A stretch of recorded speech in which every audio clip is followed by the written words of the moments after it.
শুধু দর্শকবৃন্দ, আমন্ত্রণ জানাচ্ছি এনটিভির প্রতি শনিবারের আইন বিষয়ক অনুষ্ঠান আইন ও অধিকারে।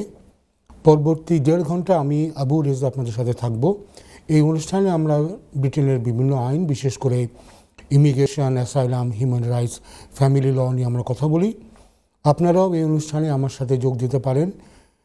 টেলিভিশনের স্ক্রিনে যে নাম্বারটা দেখছেন, এই নাম্বারে ফোন করে আমার সাথে কথা বলতে পারেন এবং আপনাদের যদি কোনো আইন বিষয়ে কোনো জিজ্ঞাসা থেকে থাকে সেটা আমাকে প্রশ্ন করতে পারেন। আমি যত সম্ভব আপনাদের এই প্রশ্নের উত্তর দিতে চেষ্টা করব। একটা কথা মনে রাখবেন যে আমরা এই অনুষ্ঠানে কিন্তু যে ধরনেরই উপদেশ দেই না কারণ এটাকে একটা গাইডলাইন হিসেবে ধরবেন। এটার পরে ভিত্তি করে দয়া করে কোনো সিদ্ধান্ত নেবেন না। এর কারণ হচ্ছে এই যে আমরা আপনাদের সাথে সরাসরি সামনাসামনি বসে আপনাদের পুরো কেসটা নিয়ে আমরা আলোচনা করতে পারছি না, কোনো কাগজপত্র দেখছি না। তো সুতরাং আমরা যেটা দিই এটা একটা ধারণা আপনাদেরকে দেই, বা একজন অভিজ্ঞ আইনজীবীর পরামর্শর কোনো বিকল্প নাই। তো আসুন আমরা অনুষ্ঠানে ফিরে আসি। ব্রিটেনে তো শুরুতে আমরা একটা কল নেই, দেখি কে আছেন। হ্যালো কলার।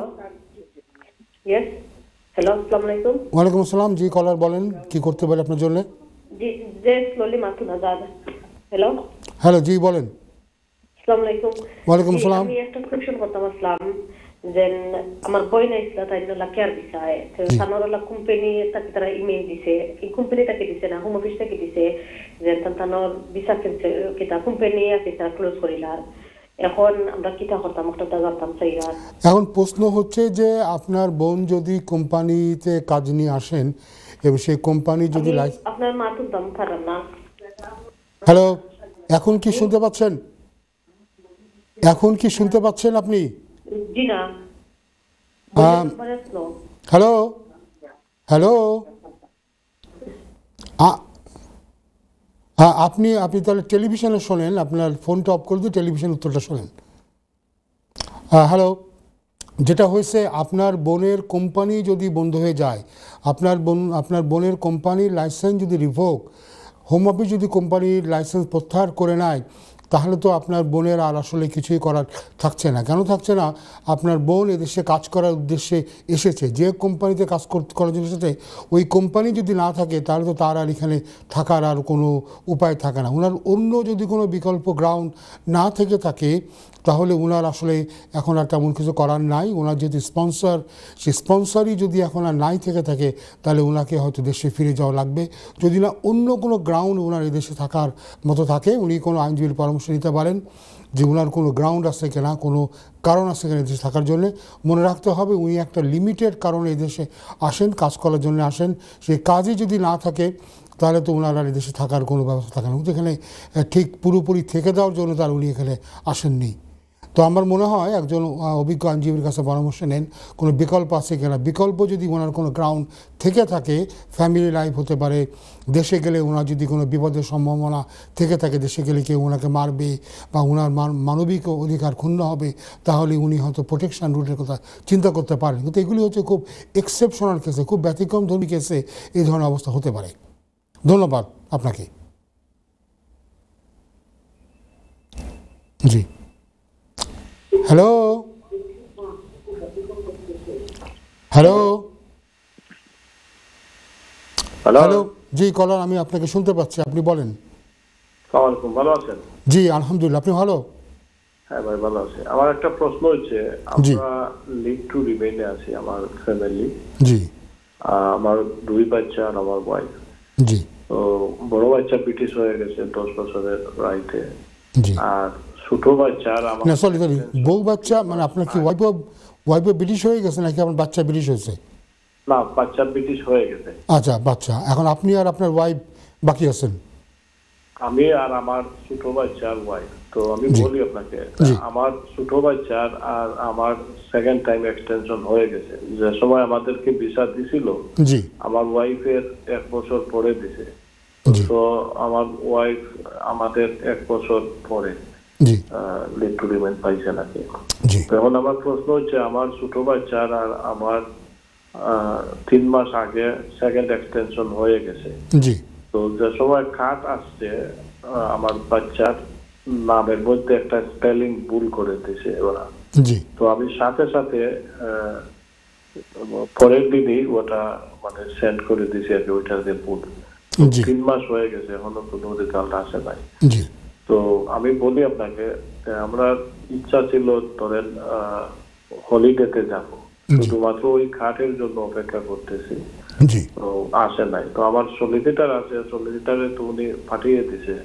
এখন আমি বলতেছি সলিসিটারকে যে আমরা তো হলিডেতে যাব, আবার 3-4 মাস 5-6 মাস পরে আমার ওয়াইফের এক্সটেনশনের ডেট। এই অবস্থায় আমরা তো যদি কার্ড না আসে তো প্রবলেম পড়ে যাব, কারণ সামনে তো হলিডে, স্কুল হলিডে। তো উনি বলছে যে ওয়াইট করি এই সেই দিচ্ছেন। তো আমি আমার প্রশ্ন হচ্ছে যে ওইটার কি কোনো ফোন নাম্বার আছে যে হোম অফিসে, যে আমি নিজে কি ফোন বা ইমেল দিতে পারি? আনফর্চুনেটলি হোম অফিসের এরকম কোনো ফোন নাম্বার নাই। যেটা আপনি করতে পারেন, আপনি ইন্টারনেট থেকে ওদের কমপ্লেন হাব নামে একটা আছে, জায়গা আছে, যেখানে আপনি কমপ্লেন করলে 1 সপ্তাহের মধ্যে ওরা কমপ্লেনের জবাব দেবে। এবং সাধারণত এই কমপ্লেন করলে এখানে তাদের কাছে অভিযোগ করলে তারা খুব দ্রুত এ ব্যাপারে একটা আপনাকে সমাধান দিয়ে দেবে। তো আপনার কিন্তু মনে রাখতে হবে যে এই 31শে ডিসেম্বরের পরে কিন্তু আর ওই বিআরপি কার্ডও থাকছে না। ফলে আমার মনে হয় আপনার খুব দ্রুত ওদের সাথে যোগাযোগ করা উচিত এবং ওই কমপ্লেন হাবে আপনি একটা কমপ্লেন করে দেন, এই সপ্তাহতেই করে দেন। এবং আপনি বলেন, আপনি নিজেই কমপ্লেনটা করতে পারেন, বলতে পারবেন 3 মাস হয়ে গেল আমরা আমাদের কার্ড পেলাম না, প্লাস আমাদের তো 31শে ডিসেম্বরের পরে আর বিআরপি কার্ড থাকছে না। বিআরপি ছাড়া আমরা তো ই ভিসাতে অ্যাপ্লাইও করতে পারবো না। তো আমার মনে হয় এই সপ্তাহে আপনি একটা কমপ্লেন করে দেন, কমপ্লেন হাব।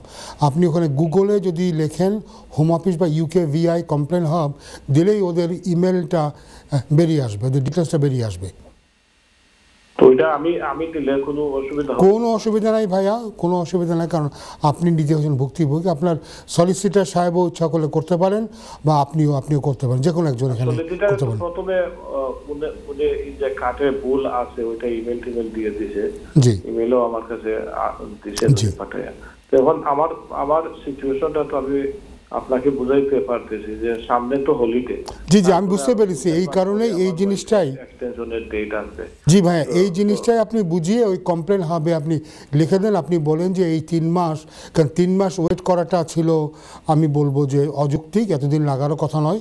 হতে পারে, আমরা জানি যে হোম অফিসে যারা বায়োমেট্রিক প্রডিউস করে সেই ডিপার্টমেন্টে অনেক প্রবলেম ছিল। আমাদেরও এরকম অনেকেরই আছে যাদের এরকম সংশোধনী জন্য পাঠিয়েছি, তারা দেরি করছে, তারা স্বীকার করেছে যে তাদের যারা যে কার্ড প্রডিউস করে সেই ডিপার্টমেন্টে কিছু প্রবলেম আছে।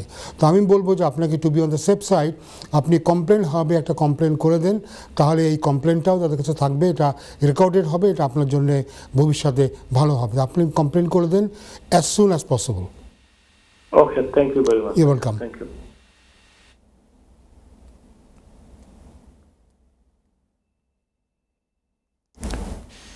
হ্যালো। হ্যালো, আসসালামু আলাইকুম। ওয়ালাইকুম আসসালাম। জি ভাইয়া বলেন, কি করতে পারি আপনার জন্য? জি ভাই, আমার একটা কোয়েশ্চেন আছে। জি বলেন। হ্যালো। হ্যাঁ শুনছি, আপনি বলেন। আমি অ্যাসাইলাম থেকে বুঝছেন, তো আমার একটা অ্যাসাইলাম একটা রিফিউজ হয়ে গেছে, তো আমি এখন এটা আপিল করছি, বাট আমার বিআরপির ডেট এখনো আছে, তো আমি কাম করলে কোনো প্রবলেম নেই। সরি আমি বুঝলাম না, আপনার বিআরপি আছে মানে আমি বুঝলাম না, আপনার কি বিআরপি আছে?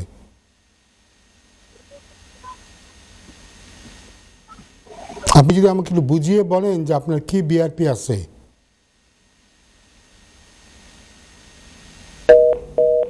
ভাইয়া আপনাকে বোধহয় আমরা হারিয়ে ফেলেছি। আপনার কি বিআরপি আছে নাকি এআরসি কার্ড আছে? দুটো মুখ কিন্তু আলাদা। এআরসি কার্ড কিন্তু বিআরপি কার্ড নয়। আপনার যদি এআরসি কার্ড থাকে, এআরসি কার্ডে যদি আপনাকে কাজের অনুমতি দেওয়া থাকে, এআরসি কার্ডে সাধারণত কাজের অনুমতি হলে ওরা হয়তো যেটা পুরনো শর্টেজ ক্যাটাগরি বা যেটা ইমিগ্রেশন স্কিল জবগুলির জন্য হয়তো দেওয়া হয়ে থাকে, এ ধরনের জব আপনি এখনও করতে পারেন। আবার কোনো কোনো ক্ষেত্রে আমরা দেখেছি যে হোম অফিস বলেছে যে অ্যাসাইলাম রিফিউজ হওয়ার পরে ওই কাজের রাইটটাও বোধহয় রিফিউজ হয়ে যায়। আবার কোনো কোনো ক্ষেত্রে ওরা কাজ করার কন্টিনিউ কাজ করার অনুমতি দেয়। এটা আপনাকে চেক করে দেখতে হবে হোম অফিসের সাথে। আর বিআরপি কার্ড মানে কি, আপনার কি এমন অবস্থা ছিল যে আপনি স্টুডেন্ট থাকা অবস্থাতে অ্যাসাইলামের জন্য অ্যাপ্লাই করেছিলেন এবং স্টুডেন্ট থাকা অবস্থায় আপনার যে কাজের অনুমতি ছিল ওটাই এখনও আছে। তো এই ব্যাপারে আপনাকে একটু নিশ্চিত হয়ে আমাদেরকে বললে আমরা আপনাকে পুরোপুরি বা মোটামুটি একটা গাইডেন্স দিতে পারবো। আর দেখি আর কি আছেন কলার। হ্যালো কলার। হ্যালো, আসসালামু আলাইকুম। ওয়ালাইকুম আসসালাম। ভাই আমি ফার্স্টে কল করছিলাম, আপনার মাছ শুনতাম পারছি না করে আমি রাখি দিছি। ভাই আমার কোয়েকশনের রইছিল সাম কইবার বাকি দেন তাইন স্টুডেন্ট তাইন আইছেন কেয়ার বিষয় বা তার হাজবেন্ডটা তাইন ডিপেন্ডেন্ট করি আনছেন বা তানোর বাচ্চা একটা আছে নিয়ারলি 1 ইয়ার হইজার। তো এখন তানোর যেন ভিসা ক্যান্সেল হইছে, এখন হোম অফিস থেকে তো আমরা ইমেল পাইছি, তারা কইছে তারা ফাদার আর একটা ইমেল দেয় দেন তাদের কনফার্মেশন জানার তানোর রিয়েলি তারা লাইসেন্স ক্যান্সেল করেননি তানোর কোম্পানির। কোনো কোম্পানি থেকে কোনো আমরা কোনো ইমেল টিমেল কিছু পাইছি না। তাই আইসেন মান্দরে তানোর খাম ফিউ মান্থস করছই করা বাদে তানোর স্টক হয়ে গেছে খাম। এখানে জিনিসটা হচ্ছে প্রথমত জিনিসটা হচ্ছে উনি যদি কোম্পানিতে কাজ না করেন, উনি কোম্পানিতে না কাজ করলে ওনার কিন্তু ভিসা এমনিতেই ক্যান্সেল হবে, কারণ উনি যেহেতু কাজের জন্য এসেছেন কাজ করেননি। আর কোম্পানির লাইসেন্স যদি চলে যায় তাহলে তো আর অবশ্যই ওনার ভিসা থাকবে না, এটা পরিষ্কার। ওটা ক্যান্সেল হয়ে যাবে যদি কোম্পানি বন্ধ হয়ে যায় বা উনি যদি কোম্পানিতে কাজ না করে থাকেন। ওকে, এখন কি তাহলে ডিফারেন্ট কোম্পানিতে খামো লাগে হামাইতে পারবানি না? ডিফারেন্ট কোম্পানিতে গেলে আবার নতুন করে আপনাকে তারা কস ইস্যু করতে হবে, সার্টিফিকেট অফ স্পন্সরশিপ ইস্যু করতে হবে নতুন কোম্পানির। ওকে, আর বাচ্চা দিয়ে কোনো কিছু করা যাইতো না? বাচ্চা যদি এদেশে 7 বছর থাকে তাহলে ওনাদের হয়তো একটা গ্রাউন্ড থাকবে। যদি আজকের ল যদি 7 বছর পরেও ভ্যালিড থাকে, আজকের দিনে বাচ্চা 7 বছর থাকলে উনি হয়তো একটা অ্যাপ্লিকেশন করতে পারতেন। Okay, thank you. Assalam.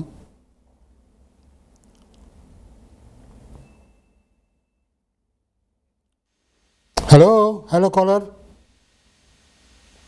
Hello caller কি লাইনে আছেন? হ্যালো,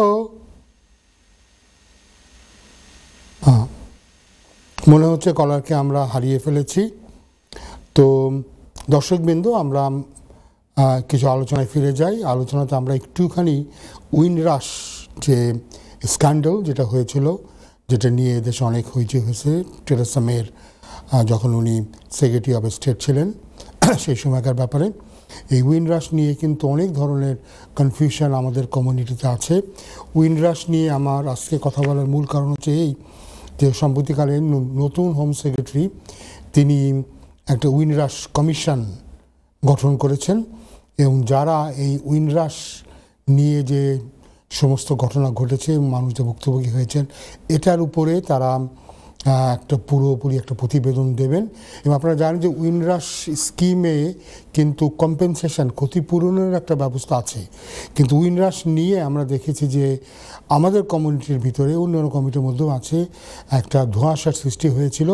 অনেকেই মনে করতো যে কারোর কোনো আত্মীয় স্বজন যদি 1973 সালের 1 জানুয়ারির আগেই যদি এদেশে কোনো কারণে এসে থাকেন, তবে বুঝে তাদের পুরা ফ্যামিলি এদেশে আসতে পারবেন, এই ধরনের একটা চিন্তাভাবনা ছিল। আসলে কিন্তু এটা নয়। জিনিসটা হচ্ছে যে উইন্ডরাশ ঘটনা যেটা হলো সেটা আমরা দেখেছি যে কমনওয়েলথ থেকে, ব্রিটেনের 2য় মহাযুদ্ধের পরে এখানে কমনওয়েলথের বিভিন্ন দেশ থেকে লোক আনা হয়েছিল ব্রিটেনে কাজ করার জন্য। তো ওই সময় কিন্তু এদেশে আসতে পাসপোর্ট, ভিসা এরকম বলতে গেলে কিছুই দরকার পড়তো না। অনেকে ভাউচার নিয়ে দেশে চলে আসতেন। অনেকে ফ্যামিলি থাকলে বাচ্চাদেরও তাদের পাসপোর্টে বা তাদের যে ভাউচার, তাদের যে ডকুমেন্ট, সেই ডকুমেন্টেই বাচ্চাদের ডিটেলস দেওয়া থাকতো। বাচ্চাদের জন্য আলাদা কোনো পাসপোর্ট বা কোনো এন্ট্রি ডকুমেন্টের প্রয়োজন ছিল না। তো এই জনগোষ্ঠী দেখা গিয়েছে যারা এদেশে আসেন, এরা কিন্তু অনেকেই পরবর্তীকালে কোনো দিন ব্রিটিশ পাসপোর্ট গ্রহণ করেননি বা এদেশে যে তারা সেটেল হয়ে গেছেন, পার্মানেন্ট রেসিডেন্ট আছে, ইনডেফিনিট লিভ আছে, এরকম কোনো কাগজ তারা নেননি। অনেকে এদেশ থেকে ছেড়েও চলে যাননি, তারা অনেকে কাজ করেছেন, এমনকি তারা পেনশন পেয়েছেন, কাউন্সিলের প্রপার্টিতে আছেনও। এইরকম এই ধরনের গ্রুপকে হঠাৎ করে দেখা গেল যে ধরা হলো। দেখা গেল হঠাৎ করে যারা যেরকম কাউন্সিলের বাড়িতে আসেন 40 বছর, হঠাৎ করে ধরে বলা হলো তুমি যে কাউন্সিলের বাড়িতে আসো তোমার কি এন্টাইটেলমেন্ট আছে।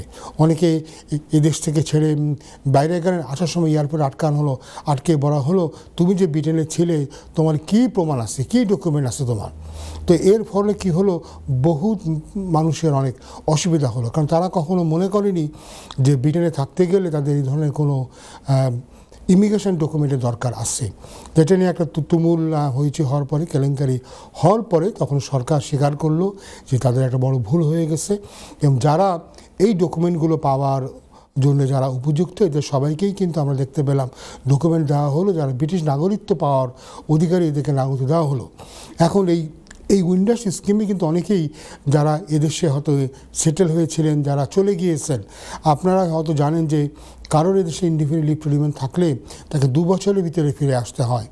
2 বছরের ভিতরে ফিরে যদি না আসে তবে ইনডিফিনিট লিভ টু রিমেইন কিন্তু ল্যাপস হয়ে যায়। তো এরকম কিন্তু অনেকেই আছেন যারা আগে যাদের সেটেল স্ট্যাটাস ছিল এবং তারা 2 বছর বেশি থাকার কারণে তাদের এটা ল্যাপস হয়ে গেছে। তো এরা যদি 1973 সালের 1 জানুয়ারির আগে এদেশে সেটেল হয়ে থাকেন, কমনওয়েলথ থেকে এসে থাকেন, তবে তাদেরকে কিন্তু তারা থাকার বন্দোবস্ত করে দিল। এবং যারা তাদের স্ট্যাটাস ডকুমেন্ট প্রমাণ করতে পারেননি, তারা চাকরি পাননি, তারা বেনিফিট পাননি, যারা হ্যারাস হয়েছেন, এদেরকে কিন্তু ক্ষতিপূরণের ব্যবস্থা করা হয়েছিল। কিন্তু এটাকে আমরা দেখলাম যে এক শ্রেণীর লোক এটাকে ভুলভাবে ব্যাখ্যা করে, আমাদেরও দেখলাম বাংলাদেশ থেকে বহুত লোক অহেতুক জায়গা জমি বিক্রি করে এই সমস্ত অ্যাপ্লিকেশন করে উকিলদেরকে পয়সা দিয়ে তারা অনেকেই ব্যর্থ হয়ে জুডিশিয়াল রিভিউ করেও কিন্তু তারা অনেকেই দেউলিয়া হয়ে গেছেন। তো এই ব্যাপারে অবশ্যই অভিজ্ঞ আইনজীবীর পরামর্শ নেবেন। মনে রাখতে হবে উইন্ডাস কিন্তু একটা সিলেক্টেড কিছু লোকদের জন্য। একজন কলার যুক্ত হতে চেষ্টা করছেন, কলারের সাথে কথা বলি। হ্যালো কলার। হ্যালো কলার। হ্যালো বলেন কলার, শুনছি আপনার কথা। জি, আসসালামু আলাইকুম। ওয়ালাইকুম আসসালাম, কলার বলেন। হ্যালো, আসসালামু আলাইকুম। ওয়ালাইকুম আসসালাম, বলেন, শুনছি আপনার কথা। জি, আসসালামু আলাইকুম। ওয়ালাইকুম আসসালাম। ভাই আপনি কি আমার কথা শুনতে পাচ্ছেন না? হ্যালো। হ্যালো। জি, আসসালামু আলাইকুম। ওয়ালাইকুম আসসালাম, আমি আপনার কথা শুনতে পাচ্ছি, আপনি বলেন। ভাই আমি একটু জানতে চাইছিলাম, আমি আমার ওয়াইফের থার্ড অ্যাপ্লিকেশন করছি অক্টোবরে। জি জি, আপনি থার্ড অ্যাপ্লিকেশন করেছেন আপনার ওয়াইফের অক্টোবরে। অক্টোবরে আবার ওই বায়োমেট্রিক কার্ডের ডেট চলে গেছে। জি, তারপরে জি এখন আমাকে কি করতে হবে? ই ভিসার জন্য কি অ্যাপ্লিকেশন করতে হবে? আমার কাছে তো পাসপোর্ট নাই, কিছুই নাই। সমস্যা হচ্ছে যে ই ভিসাতে অ্যাপ্লাই করার জন্য আপনার অটোমেটিকলি চলে আসবে নাকি আমাকে ওদেরকে রিমাইন্ড দিতে হবে? আপনার ই ভিসার জন্য আপনার অবশ্যই বায়োমেট্রিক কার্ড লাগবে। বায়োমেট্রিক কার্ড ছাড়া ই ভিসাতে অ্যাপ্লাই করতে পারবেন না। আপনি অপেক্ষা করেন, দেখেন ওরা আপনাকে কি দিচ্ছে। হতে পারে ওরাই আপনাকে হয়তো ডিজিটাল নাম্বার দিয়ে আপনাকে হয়তো তারা জানাবে। সেই জন্য আপনি অপেক্ষা করেন, এই মুহূর্তে আপনি ই ভিসার জন্য অ্যাপ্লাই করতে পারছেন না। তো আপনার পুরানো যে ভিসা বা পুরানো যে কাগজপত্র আছে ওগুলো সাথে রাখেন, কারণ তারা বলেছে যে 31শে ডিসেম্বরের পরে কোনো প্রবলেম হলে পুরো কাগজ দিয়ে আপনি এদেশে আপনার এন্টাইটেলমেন্টটা প্রমাণ করতে পারবেন। বাট আপনি অপেক্ষা করেন, ওরা আপনাকে কি ডিসিশান দিচ্ছে, হতে পারে ওইটাতেই তারা হয়তো আপনাকে ই ভিসাটা করাই তারা হয়তো দিবে। বাট আপনি বিআরপি কার্ড ছাড়া ই ভিসাতে অ্যাপ্লাই করতে পারেন না।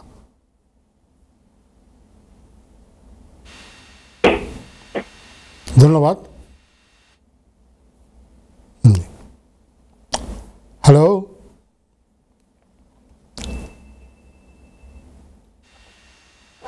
হ্যালো কলার। হ্যালো। হ্যালো। জি কলার বলেন, আপনার কথা শুনছি। হ্যালো, আসসালামু আলাইকুম। ওয়ালাইকুম আসসালাম। জি ভাই, আমার একটা কোয়েশ্চেন আছে জি। যে আমার এক ভাইয়ে বুঝছেন রেস্টুরেন্টে কাম করেন, তো তার অ্যাসাইলাম কেস আছে বুঝছেন। জি জি, আপনার একজন ফ্রেন্ড যিনি রেস্টুরেন্টে কাজ করেন তার একটা অ্যাসাইলাম ক্লেম আছে, বলেন তারপরে। তো রিসেন্টলি তার অ্যাসাইলামটা রিফিউজ হয়েছে, এরপর জি। আপিল করছে। জি কোনো ডেট আছে 25 মার্চ পর্যন্ত, তো আনটিল তাই কোনো কাজ করতে পারবেন বা প্রথম কথা হচ্ছে ওনাকে যে কাজের পারমিশনটা দিয়েছে এটা কি কাজ করার পারমিশন দিয়েছে এটা আপনাকে দেখতে হবে। জি, স্টুডেন্ট ভিসাতে যদি এসে থাকেন এবং তার যদি আগে 20 ঘন্টা কাজের অনুমতি থেকে থাকে তবে তার এখনও 20 ঘন্টা কাজের অনুমতি আছে। যেটা হবে এটা একটু চেক করে নেওয়া দরকার। এর কারণ হচ্ছে যে কোনো কোনো ক্ষেত্রে আমাদের অভিজ্ঞতা আছে যে হোম অফিস বলতে চায় যে অ্যাপ্লিকেশন রিফিউজ হয়ে গেলে কাজের এন্টাইটেলমেন্টও চলে যায়, আর কোনো কোনো ক্ষেত্রে তারা অ্যাপিল চলা পর্যন্ত কাজের অনুমতিটা দেয়। এটা আমার মনে হয় চেক করে দেখা ভালো যে এমপ্লয়ার চেক করতাম। এখানে এমপ্লয়ারের একটা চেকিং সার্ভিস আছে, সেই চেকিং সার্ভিসে গিয়ে ইন্টারনেটে গিয়ে এমপ্লয়ি চেকিং সার্ভিস ওখানে গেলে ওই তার পুরো ডিটেলস দিলে ওরাই তাকে বলে দেবে যে আপনার ওই বন্ধুর কাজের পারমিশন আছে কিনা। আচ্ছা, ওটা দিলে ওইখানে ওটা সাবমিট করলেই ওরা আপনাকে বলে দেবে। জি বলেন। এটা আপিলে 3C লিভ আপনার কন্টিনিউ করবে, কিন্তু কথা হচ্ছে কাজের এন্টাইটেলমেন্ট আছে কিনা। কারণ আমি আপনাকে বললাম এখানে ডিফারেন্ট রিজিম আছে। কোনো কোনো ইয়েতে তারা বলে যে আপনার অ্যাসাইলামটা রিফিউজ হয়ে গেলে কাজের পারমিশনটা চলে যাবে, কোনো কোনো ক্ষেত্রে বলে যে আপনার অ্যাপিল পর্যন্ত থাকবে। তো আপনি যেটা বেস্ট হচ্ছে যে এমপ্লয়ি যে চেকিং সার্ভিস সেই চেকিং সার্ভিসের অ্যাসিস্ট্যান্স নেওয়া। হ্যালো, কে আছেন আমাদের নতুন কলার? হ্যালো, ওয়ালাইকুম আসসালাম। কেমন আছেন আপনি? আলহামদুলিল্লাহ, আপনি ভালো? জি আলহামদুলিল্লাহ আছি ভালো। আমি গত সপ্তাহ আজ থেকে 10 ডেজ আগে আমি আমার আইলার অ্যাপ্লিকেশন লাগি মানে 3 মাস ধরে চালছিলাম, বাট 10 ডেজ আগে আমারে জানাইছে যে আমার 14 পাসপোর্টটা দেওয়ার লাগে। তো আমি 14 পাসপোর্ট দিছি, আজকে 10 ডেজ শেষ, কতদিন লাগবো আইতে? আর ই ভিসা আমি করতাম পারবো নি এখন একটা চিন্তা। আপনার যদি বায়োমেট্রিক কার্ড থেকে থাকে ভ্যালিড তবে আপনি অবশ্যই ই ভিসা করতে পারবেন, না হলে আপনাকে এটার ডিসিশনের জন্য ওয়েট করতে হবে। জি হ্যালো, শুনছেন আপনি? জি এখন শুনছি। জি জি, আপনার যদি কোনো বায়োমেট্রিক কার্ড থেকে থাকে ভ্যালিড তবে আপনি ই ভিসা করতে পারবেন, না হলে আপনার আইএলআর এর ডিসিশনের জন্য ওয়েট করতে হবে। হ্যালো, আপনার যদি কোনো বায়োমেট্রিক কার্ড থেকে থাকে তবে আপনি ই ভিসা করতে পারবেন। বায়োমেট্রিক কার্ড না থাকলে আপনাকে ওয়েট করতে হবে ইনডিফিনিট লিভ এগ্রিমেন্ট পাওয়ার পর্যন্ত। হ্যালো, আপনি টেলিভিশনে শোনেন, আপনি আপনার ফোন বন্ধ করে দিয়ে টেলিভিশনে শোনেন। আপনার যদি কোনো ভ্যালিড বায়োমেট্রিক কার্ড থেকে থাকে তবে আপনি ই ভিসা করতে পারবেন। কোনো ভ্যালিড কার্ড না থেকে থাকলে আপনাকে ওয়েট করতে হবে আইএলআর এর সিদ্ধান্ত আসা পর্যন্ত। জি হ্যালো, কলার কে আছেন? সরি যে কলার, আপনি একটু অপেক্ষা করেন, আমরা একটা ব্রেকের সময় হয়ে এসেছে, ব্রেক থেকে ফিরে এসে কথা বলবো। তো তখন আমরা আপনার কথা নিব, আমাদের একটা ব্রেকের সময় হয়ে আসছে। তো আমাদের মাঝে এতক্ষণ আমার সাথে থাকার জন্য অনেক ধন্যবাদ। তো আমরা দেখি আমাদের কোনো কলার অপেক্ষা করছেন কি না, থাকলে আমরা আলোচনা করব। হ্যালো কলার। জি আসসালামু আলাইকুম, আমার দুইটা প্রশ্ন ছিল। জি ভাইয়া বলেন, আমি শুনছি। জি, প্রশ্নটা হচ্ছে যে বর্তমানের বিএনপির সাপোর্টার হিসেবে যারা অ্যাসাইলাম করে ফেইল্ড হয়েছে, তো তাদের কি এখন ফার্দার সাবমিশন, যাদের সিগনিফিকেন্ট ডকুমেন্ট আছে তাদের কি এখন ফার্দার সাবমিশন করাটা যথোপযুক্ত হবে? আর 2 নম্বর প্রশ্ন হচ্ছে যে এক্সপার্ট রিপোর্ট এগুলা ব্যাপারে মানে এগুলা দেওয়া কতটুকু মানে যুক্তিযুক্ত, একটু আলোচনা করবেন প্লিজ। ধন্যবাদ ভাই, আপনাকে ধন্যবাদ। আপনি খুব একটা ইম্পর্টেন্ট বিষয় নিয়ে তুলে ধরেছেন, এটা নিয়ে আমি একটু যদি সময় নিয়ে আলোচনা করি। প্রথম কথা হচ্ছে যে যদি কেউ বিএনপির সাপোর্টার হিসাবে অ্যাসাইলাম ক্লেম করে থাকেন আওয়ামী লীগ সরকারের সময়ে, তখন তার কেসটা কী ছিল? কেসটা মূলত ছিল এরকম যে আমি যেহেতু বিএনপির সাপোর্টার বা বিএনপির কর্মী এবং সেহেতু আমি যদি দেশে যাই, আওয়ামী লীগের সরকার বা আওয়ামী লীগ দল বা দলের সমর্থকরা তাদের কর্মীরা আমার পর হামলা করবে, অত্যাচার করবে। এবং যেহেতু ওই সময় যে সমস্ত ডকুমেন্ট আমরা বিভিন্ন মানবাধিকার সংস্থার কাছ থেকে আমরা পেয়েছি বা বিভিন্ন দেশের রিপোর্ট, যেমন ব্রিটেনের হোম অফিসের যে নিজস্ব রিপোর্ট ছিল বাংলাদেশের উপরে বা বাংলাদেশের রাজনৈতিক পরিস্থিতির উপরে, অ্যামনেস্টি ইন্টারন্যাশনাল, হিউম্যান রাইটস ওয়াচের রিপোর্ট, ইউনাইটেড স্টেটস অফ আমেরিকার যে স্টেট ডিপার্টমেন্টের রিপোর্ট, সব রিপোর্টেই কিন্তু তখন বলা হয়েছিল যে বাংলাদেশে তৎকালীন আওয়ামী লীগ সরকার বিরোধী দলের উপরে চরমভাবে দমন নির্যাতন করে যাচ্ছেন। এটা আমার কথা নয়, এটা বিভিন্ন যে সমস্ত সংস্থাদের রিপোর্টে। তো এই সমস্ত রিপোর্ট অনুযায়ী এবং যেহেতু ব্রিটিশ সরকারের নিজস্ব রিপোর্ট অনুযায়ী তখনকার দিনে বাংলাদেশে চরমভাবে মানবাধিকার লঙ্ঘন হচ্ছিল, বিরোধী দল বিশেষ করে বিএনপির উপরে এক ধরনের অত্যাচার চলছিল বলে বিভিন্ন রিপোর্টে বলা হয়েছিল। তো সেই হিসাবে কেউ যদি প্রমাণ করতে পারতেন যে তিনি বিএনপির সাথে, রাজনীতির সাথে তিনি জড়িত এবং তার রাজনৈতিক কর্মকাণ্ড তৎকালীন আওয়ামী লীগ সরকারের জন্য বা আওয়ামী লীগ দলের জন্য একটা হুমকি, তবে তার জন্য একটা ভালো একটা কেস হতে পারতো। এখন সমস্যা হচ্ছে এই তাদের জন্যে, যেহেতু এখন আর আওয়ামী লীগ সরকারে নাই, আওয়ামী লীগ সরকারে না থাকার কারণে, আওয়ামী লীগ সরকার না থাকার কারণে তারা বলতে পারছে না এখন আমি দেশে গেলে আমার পরে নির্যাতন করবে। কে করবে তারপরে নির্যাতন? সেই সরকারই তো নাই। আমাদের আইনের ভাষা আমরা বলি, রিফিউজি কনভেনশনের ভাষা আমরা বলি যে threat of persecution has been remove. যেখান থেকে আমার থ্রেটটা আসছে, যে ভয়টা আসছে, সেই ভয়ের সোর্সটাই আর নাই। তো সেক্ষেত্রে এখন যদি কেউ বলে যে না আমি বিএনপি করি, আমি দেশে গেলে আওয়ামী লীগ সরকার আমাকে মারবে, তো তার তো আর এখন এই কথাটা বলার কোনো স্কোপ নাই। বরঞ্চ তাকে সবাই বলবে তো তোমার তো এখন আর দেশে যেতে কোনো ভয় নাই, কারণ তোমার যে ভয় ছিল, এখন তো বাংলাদেশে বিএনপি স্বাধীনভাবে চলাফেরা করছে, বিএনপি বড় বড় সমাবেশ করছে। শুধু তাই না, এখন তো আমরা দেখতে পাচ্ছি পত্রিকায় খবরে আছে যে বিএনপি বিভিন্ন জায়গায় আওয়ামী লীগের স্থান নিয়ে তারা যেমন হাট দখল করছে, বাজার দখল করছে, ঘাট দখল করছে, তারাও অনেকটা ঘুষ বাণিজ্য করছেন, এমনকি এমন ভাবসাব দেখাচ্ছে যে তারা নিজেরাই অলরেডি সরকারে চলে গেছে। এটা নিয়ে আমরা দেখতে পাচ্ছি যে পত্রিকার খবরে আছে যে 1023 জনের মতো বিএনপি কর্মীর বিরুদ্ধে শাস্তিমূলক ব্যবস্থা নিয়েছে বিএনপির হাইকমান্ড। তো ফলে এখন এ কথাটা বলা খুব কঠিন হয়ে যাবে যে আমি বিএনপি করি বলে আমি অত্যাচারের সম্মুখীন হব। তো ফলে যারা বিএনপির ভিত্তিতে বিএনপি করেন বলে রাজনৈতিক আশ্রয় চেয়েছেন, এই মুহূর্তে তাদের কেসটা দুর্বল এবং পরিবর্তিত পরিস্থিতির কারণে তাদের অনেক ক্ষেত্রেই অ্যাসাইলাম ক্লেমটা সফল হবে না। যদিও আমরা জানি যে কেউ কেউ এখনও বলছেন যে না আমার বিরুদ্ধে মামলা আছে, সে মামলা এখনও প্রত্যাহার হয়নি। আমরা এখনও জানি যে সরকারের বিভিন্ন স্তরে পুরাতন আওয়ামী লীগের সমর্থিত লোকজন এখনও আছে, কিন্তু এই যুক্তিটাও খুব একটা শক্তিশালী নয়। কারণে যে আমরা জানি যে বিগত সরকারের দেওয়া অনেক রাজনৈতিক প্রতিহিংসামূলক মামলা সরকার কিন্তু প্রত্যাহার করে নিচ্ছেন। ডিজিটাল সিকিউরিটি অ্যাক্ট থেকে শুরু করে বিভিন্ন কালাকানুনের ব্যাপারেও আমরা শুনেছি আইন উপদেষ্টা ডক্টর আসিফ নজরুল বলেছেন যেগুলো খুব দ্রুত প্রত্যাহার করে নেওয়া হবে। তো সেই হিসাবে এই ধরনের কোনো আইনে কেউ দণ্ডিত হলে তাদেরও কিন্তু আর বলার সুযোগ নাই যে দেশে গেলে আমি ন্যায় বিচার পাবো না। অন্য কোনো বাংলাদেশের কোনো সাধারণ আইনে যদি কোনো কারণ হয়ে থাকে, যেমন বাংলাদেশ দণ্ডবিধি পেনাল কোডের আন্ডারে কোনো চার্জশিট হয়ে থাকলে এখন বলা যাওয়া সম্ভব যে ভালো আইনজীবী লাগিয়ে যুদ্ধ করলে, মামলা করলে, মামলাটাকে ফাইট করলে অবশ্যই হয়তো বা একটা ভালো বিচার পাওয়া যাবে।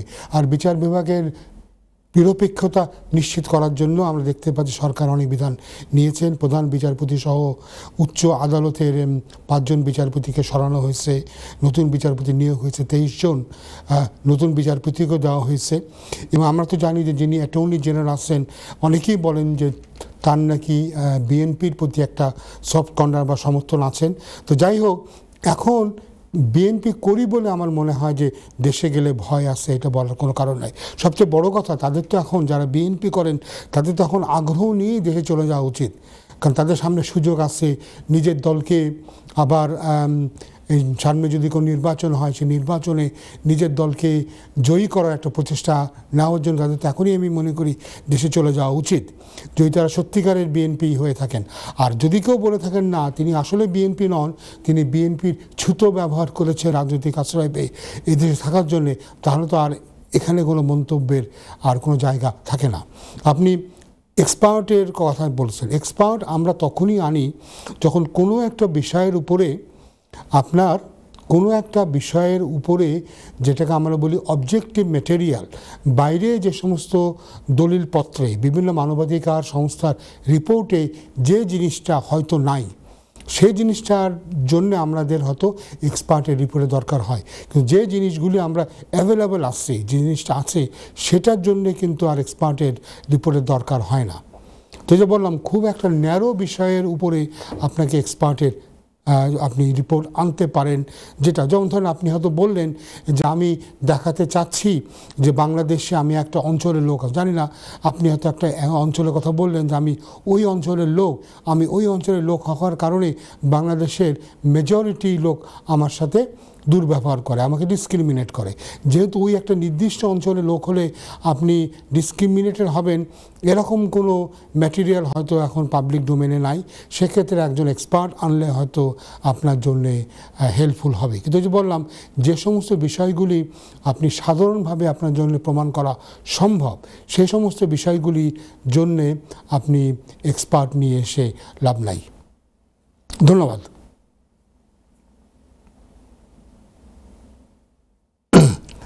তো যাই হোক, আমরা আসলে যে বিষয় নিয়ে কথা বললাম, একজন ভাইয়া যিনি ফোন করেছিলেন, এটা খুবই একটা ইম্পর্টেন্ট বিষয়। আমরা মোটামুটি কিছু টাচ করলাম, এ বিষয়ে সময় থাকলে আরও কিছু বলবো।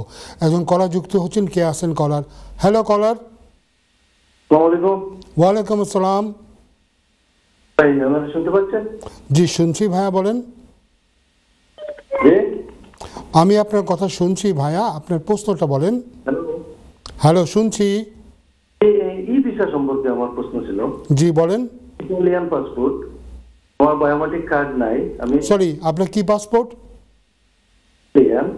ইটালিয়ান পাসপোর্ট হলে তো যদি আপনার ভিসা দেওয়া থাকে ইটালিয়ান, যদি আপনার প্রি সেটেল বা সেটেল স্ট্যাটাস কিছু দেওয়া থাকে, তো বায়োমেট্রিক কার্ড নাই এখন। আপনার যদি পার্মানেন্ট হয়ে গেছে ভাইয়া, আপনাকে করতে হবে কি না, আপনার যদি অলরেডি আপনি এই ইউএসএস স্কিমে যদি ভিসা পেয়ে থাকেন, তাহলে আপনার অলরেডি ভিসাটা আছে, ফলে আপনার জন্য অ্যাপ্লিকেশন করার দরকার নাই।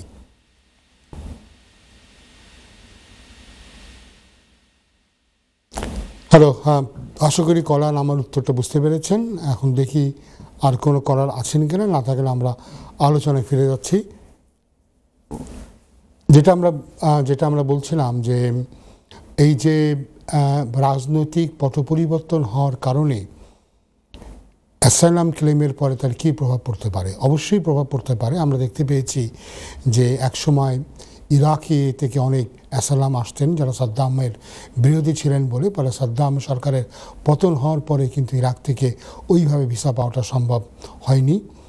তো আমরা দেখব যে একটা দেশের যদি পরিস্থিতি, আমরা এই মুহূর্তে আমাদের আরেক প্রধান হচ্ছে সোমালিয়াতে যখন ইসলামিক কোর্ট তারা যখন দেশটাকে নিয়ন্ত্রণ করছিলেন, তখন প্রচুর সোমালিয়ান, শুধুমাত্র তারা সোমালিয়া থেকে আসছেন এই গ্রাউন্ডেই কিন্তু অনেকেই অ্যাসাইলাম পেয়েছেন। এখন কিন্তু আর ইসলামিক কোর্ট ক্ষমতায় নাই, সেখানে মোটামুটিভাবে একটা সিভিলিয়ান গভর্নমেন্ট ক্ষমতায় আছেন। সেই হিসেবে এখন আর সোমালিয়া থেকে আসলে ওইভাবে আর আগের মতো তারা যে একটা ফেভার পাচ্ছিলেন হোম অফিস থেকে, সেই ফেভার তারা পাচ্ছেন না। তো বাংলাদেশের ক্ষেত্রেও এটা প্রযোজ্য যে যারা আগে বিএনপি বা জামায়াত ইসলামী করতেন, তারা ওই কারণে যদি অ্যাসাইলাম ক্লেম করে থাকেন, এখন তাদের তো আর দেশে গেলে কোনো ভয়ের কোনো কারণ নাই। এবং যে বললাম, কেউ কেউ হয়তো বলতে চাচ্ছেন যে না, এখনও তো আগের সরকারের বিভিন্ন সমর্থকরা সরকারের বিভিন্ন প্রশাসনে তারা জড়িত হয়ে আছেন, বিভিন্ন জায়গায় তারা আছেন, লুকিয়ে আছেন, তারা আমার অত্যাচার করবে। কিন্তু এটাও একটা ফ্যালাসাস, এটার মধ্যে একটা ফ্যালাসি আছে। কেন ফ্যালাসি আছে, কেন একটা ভুল আছে, এটা কারণ হচ্ছে এই যে যেখানে আওয়ামী লীগ সরকারই নাই, তো তাদের কি এমন আনুগত্য থাকবে যদি একজন সরকারের আওয়ামী লীগ সমর্থিত একটা পুলিশ অফিসার এখনও কাজে থেকে থাকে, তো তার আপনাকে হ্যারাস করে সে কী লাভ করবে? আগে তার একটা কারণ ছিল যে আওয়ামী লীগ সরকারকে যদি সে দেখাতে পারে, দেখো তোমার একটা বিরোধী দলের একজনকে আমি এরকম নির্যাতন করলাম, আটকে দিলাম, মামলা করালাম, তাহলে সে হয়তো একটা প্রমোশন পেতে পারতো, একটা লাভ পেতে পারতো। কিন্তু এখন যেহেতু সরকার নাই, তার তো কোনোভাবেই সরকারের কাছ থেকে কোনো গেইন করার কিছু নাই। সেহেতু তারা আওয়ামী লীগের পক্ষ হয়ে আপনার বিরুদ্ধচারণ করে, ফলে এটার কিন্তু কোনো সেন্স করে না। তো এটা একটা ব্যাপার আছে। আর দ্বিতীয় হচ্ছে যে আস্তে আস্তে ক্রমান্বয়ে এই বিভিন্ন স্তর থেকে কিন্তু আওয়ামী লীগ বা সাবেক সরকারের সমর্থকরা কিন্তু ফ্লাশ আউট হয়ে যাবে, কিন্তু বার করে দেওয়া হবে। যেমন আমরা প্রায় দেখছি যে বিভিন্ন সময় বিভিন্ন জায়গা থেকে লোক বদল করা হচ্ছে বা লোককে বাতিল করা হচ্ছে।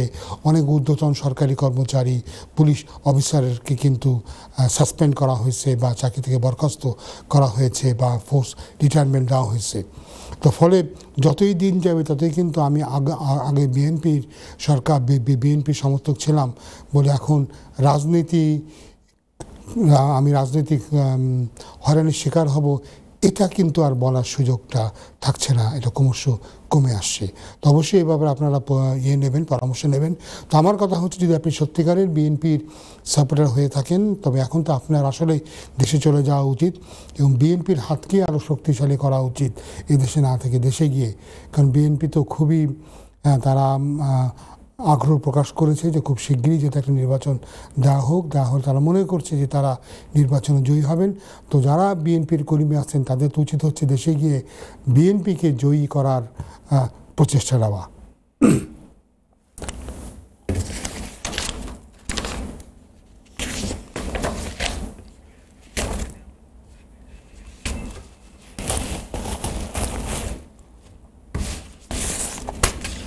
হ্যালো কলার, কে আছেন শুনছি?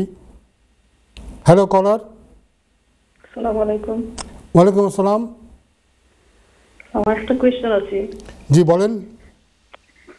আমি অসুস্থতার দরুন যদি লাইফ ইনজুরিতে দিতে পারি না, দিতে পারলাম না, তো একটা ফর্ম আছে কলো এবার, জি এটা 2 মাস আগে মেডিকেল জিবি তাকি হইলে ফিল আপ করাইয়া এপ্লাইর আগে আর কি, সিটিজেনশিপ এপ্লাইর আগে 2 মাস আগে ফিল আপ করাইলে হইব নি ফর্ম ফিল আপ?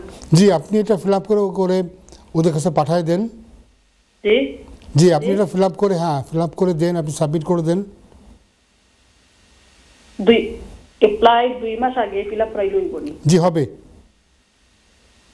আমি ফেব্রুয়ারি যদি এপ্লাই করি, জি হবে ওখান করাইলে হইব নি? জি হবে হবে হবে। আর কিছু জানার আছে? সিটিজেনশিপ এপ্লাই বাদে আমি দেশে দিতাম পারবো নি? সিটিজেনশিপ অ্যাপ্লিকেশন পেন্ডিং থাকা অবস্থায় যদি আপনার বিআরপি কার্ড থেকে থাকে তাহলে আপনি পারবেন। ই ভিসা করাইছি, তো ই ভিসা করাইছি, তো দেশে দিতাম পারবো নি এপ্লাই? আপনি পারবেন। আচ্ছা, আসসালামু আলাইকুম। হ্যালো, জি হ্যালো কে আছেন? নেক্সট কলার। হ্যালো জি আমি শুনছি আপনার কথা, আপনি বলেন ভাইয়া। হ্যালো শুনছি। ওয়ালাইকুম আসসালাম, শুনছি আপনার কথা। আমি জানতে চাচ্ছি যে আমাদের আপনার পেনশন হওয়ার পরে জি আমরা বাংলাদেশে গিয়ে কতদিন থাকতে পারবো? আমি বুঝলাম না আপনার কি হওয়ার পরে। আপনার পেনশন হওয়ার পরে যদি আপনি বাংলাদেশে চলে যান, বাংলাদেশ থেকেও পেনশন কালেক্ট করার ব্যবস্থা আছে। এবং আমরা জানি আমাদের অনেক কমিউনিটির অনেকেই পেনশন হওয়ার পরে এই দেশে আর থাকেন না, তারা দেশে চলে যান, দেশ থেকে তারা পেনশন উঠান। না আমাদেরটা পেনশন ক্রেডিট।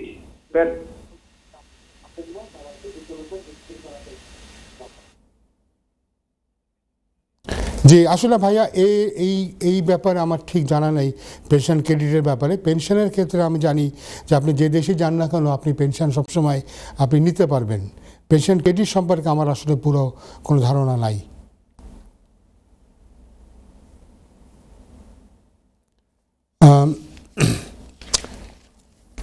দর্শকবৃন্দ, আমরা আসলে একটু আগে যেটা আলোচনা করছিলাম এটা আসলে খুবই আমি মনে করি প্রাসঙ্গিক। কারণ আগে সরকারের সময় অনেকেই দেশে অ্যাসাইলাম ক্লেম করেছিলেন বিএনপি বা জামাত ইসলামীর সমর্থক হিসাবে। এখন তারা অনেকেই বলছেন যে তারা এখন কি করবে। আসলে তো তারা যদি বলেন এখন কি করবে, তাদের তখন আসলে দেশে চলে যাওয়ার কোনো এখন তো কোনো ভয় না। এখন তারা যদি বলেন না আমি দেশে চলে যেতে চাচ্ছি না, তাহলে তখনই তো তারা একটা সন্দেহের উদ্রেক করেন যে আসলে কি আগের ক্লেমটা তাদের জেনুইন ছিল। কারণ তারা যদি আগে আওয়ামী লীগ সরকারের ভয়ে দেশে যেতে না পারেন, এখন তো তাদের জন্য সুসংবাদ, তাদের তো অবশ্যই দেশে চলে যাওয়া উচিত।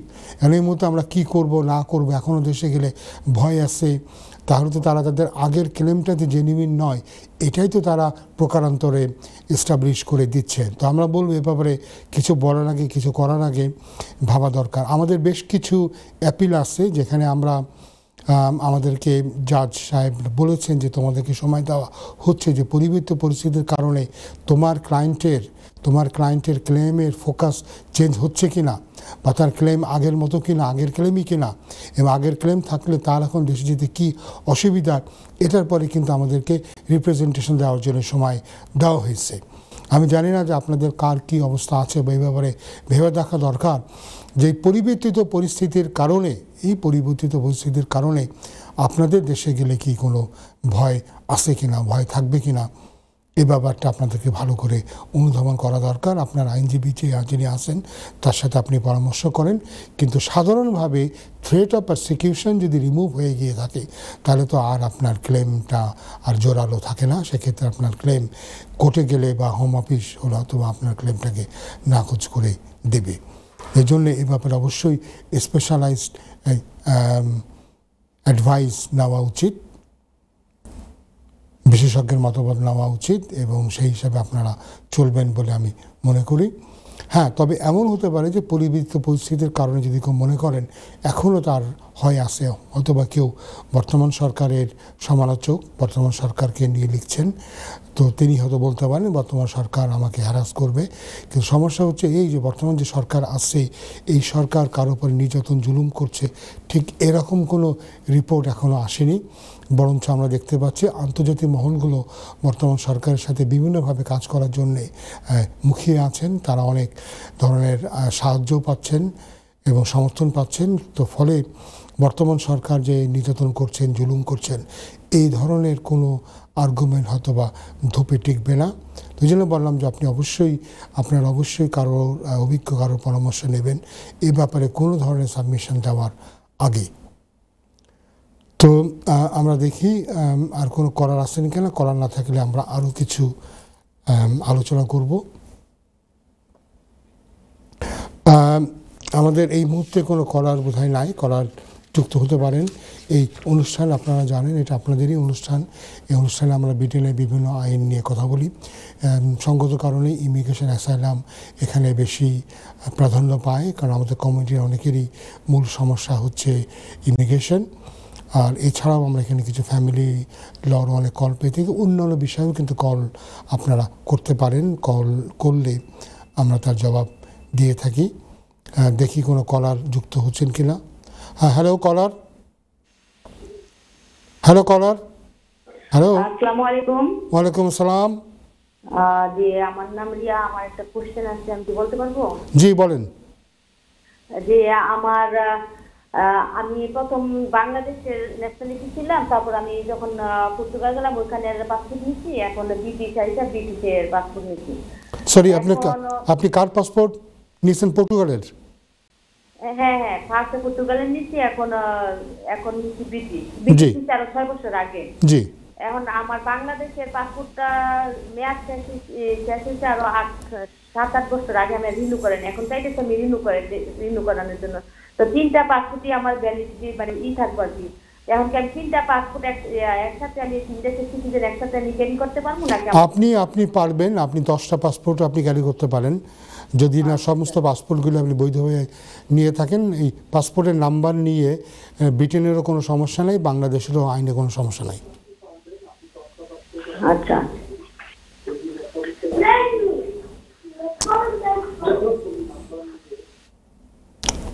জি, আশা করি আপনি আপনার প্রশ্নের উত্তর পেয়ে গেছেন। আমাদের খুব শিগগিরই একটা ব্রেকের সময় হবে, ব্রেক থেকে ফিরে এসে তখন আবার আপনাদের প্রশ্নের উত্তর দেব। হ্যালো, দেখি আর কোনো করার আসেনি কেন? আমাদের হাতে এখনও কিছুটা সময় আছে। মনে হচ্ছে আমরা কলারকে হারিয়ে ফেলেছি। তো এখানে আমি একটু টাচ করে নিই। ইউথ মোবিলিটি ভিসা বলে একটা ভিসা আছে, এটা নিয়ে অনেক কনফিউশন। মনে রাখতে হবে এই স্কিমে, এটা আগে যেটা আমরা ফর্মার হলিডে মেকার যে ভিসা ছিল সেই ভিসারই আমরা বলতে পারি তারই একটা উত্তরসূরি। কিন্তু এই ভিসাতে আনফর্চুনেটলি বাংলাদেশ নাই। এখানে মূলত Australia, Canada, New Zealand, south Korea আছেন। এর বাইরেও কিছু লিমিটেডভাবে আমরা দেখতে পাচ্ছি অ্যান্ডোরা, আইসল্যান্ড, জাপান, মনাকো, সান ম্যারিনো, উরুগুয়ে থেকে আছে। এমনকি ইন্ডিয়ারও কিছু লিমিটেড ক্যাটাগরিতে ইন্ডিয়া থেকেও ইউথ মোবিলিটি ভিসা দেওয়া হচ্ছে। আনফর্চুনেটলি বাংলাদেশ এখানে নাই। এটার পিছনে কারণটা আমি এটা মনে করি যে এর আগে যখন এই হলিডে মেকার ভিসা ছিল তখন বাংলাদেশ থেকে যারা এসেছিলেন তারা এই ভিসাটাকে চরমভাবে অ্যাবিউজ করেছে। ভিসা নিয়ম ছিল যে 2 বছর পরে ফিরে যেতে হবে, কিন্তু আমাদের বাংলাদেশ থেকে যারা আসেন এদের সিংহভাগ লোক কিন্তু ফিরে যায়নি। এ কারণে আমরা দেখতে পাচ্ছি যে ইউথ মোবিলিটি ভিসাতে বাংলাদেশকে কিন্তু ইনক্লুড করা হয়নি। যদিও আমরা বেশ কিছু কল পেয়েছি যে এই ভিসাতে বাংলাদেশ থেকে অ্যাপ্লাই করে আসতে পারবে কিনা। সিজনাল ওয়ার্কারও একটা ভিসা যেটা নিয়ে বাংলাদেশ থেকে অ্যাপ্লাই করার সুযোগ নাই, যদিও সারপ্রাইজিংলি নেপাল থেকে সিজনাল ওয়ার্কারের আসার একটা সুযোগ আছে, আমাদের দেশ থেকে নাই।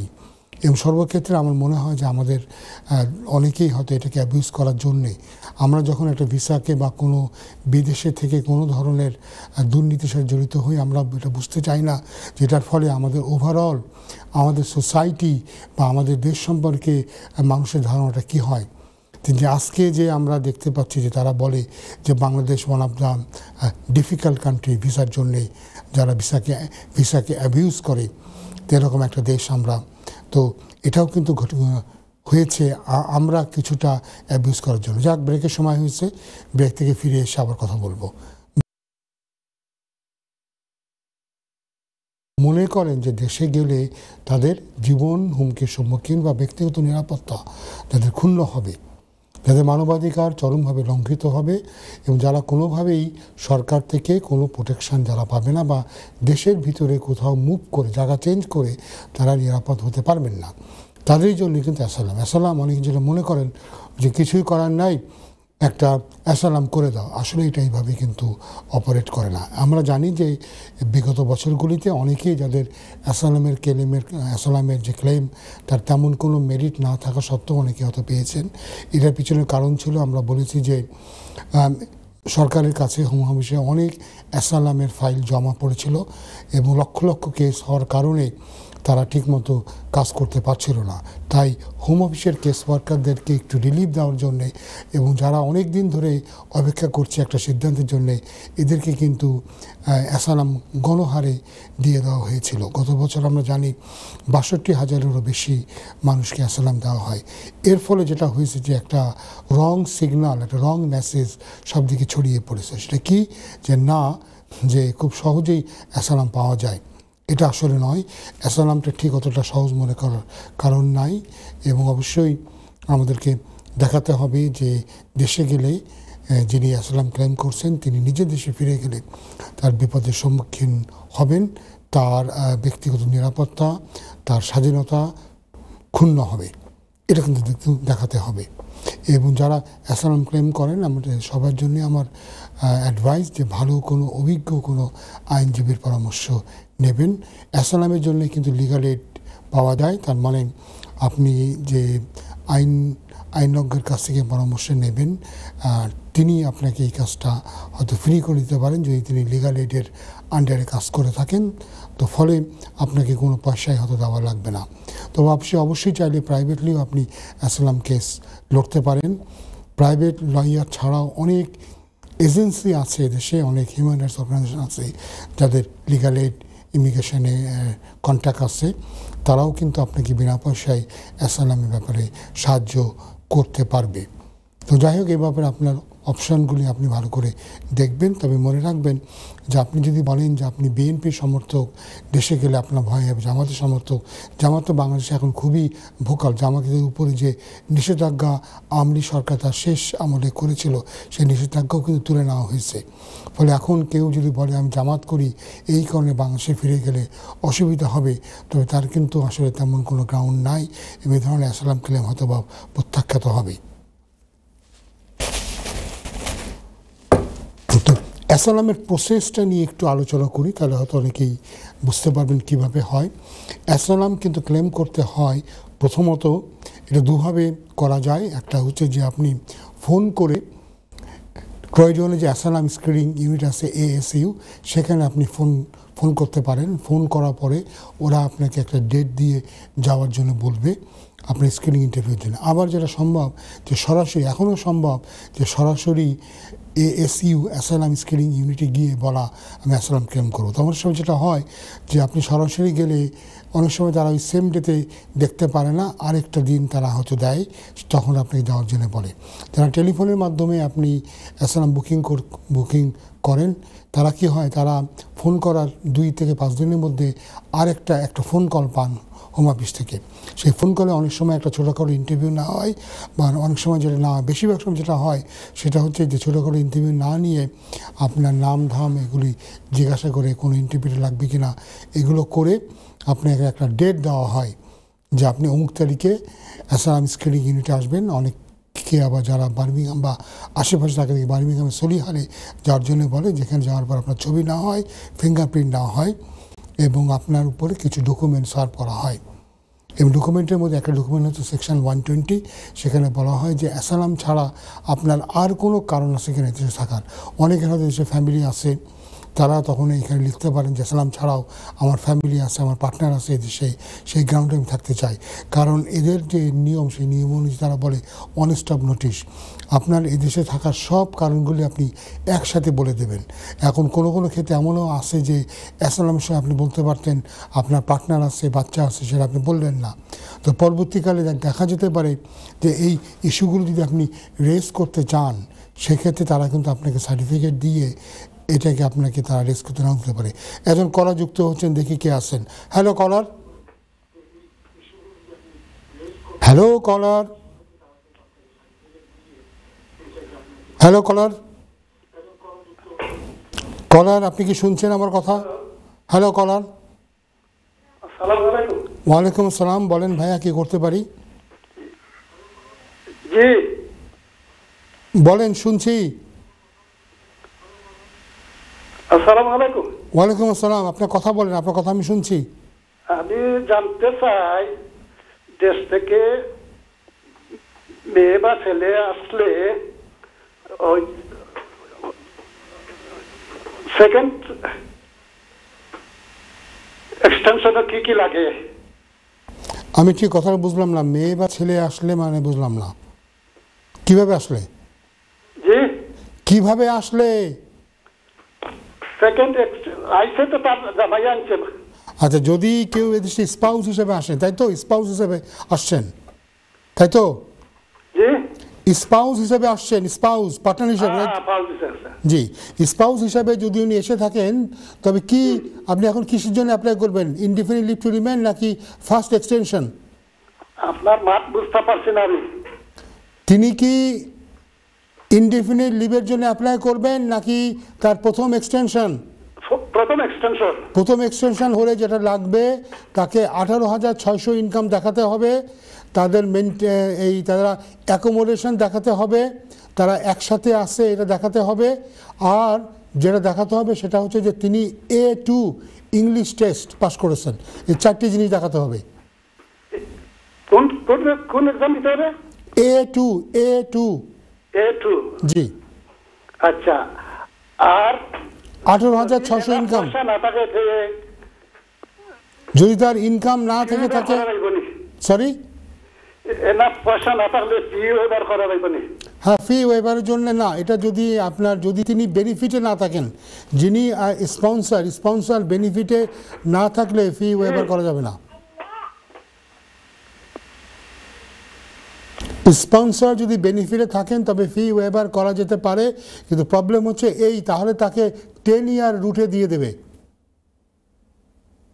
এবং কোনো কোনো ক্ষেত্রে সন্তান না থাকলে ভিসা রিফিউজ হওয়ারও সম্ভাবনা আছে।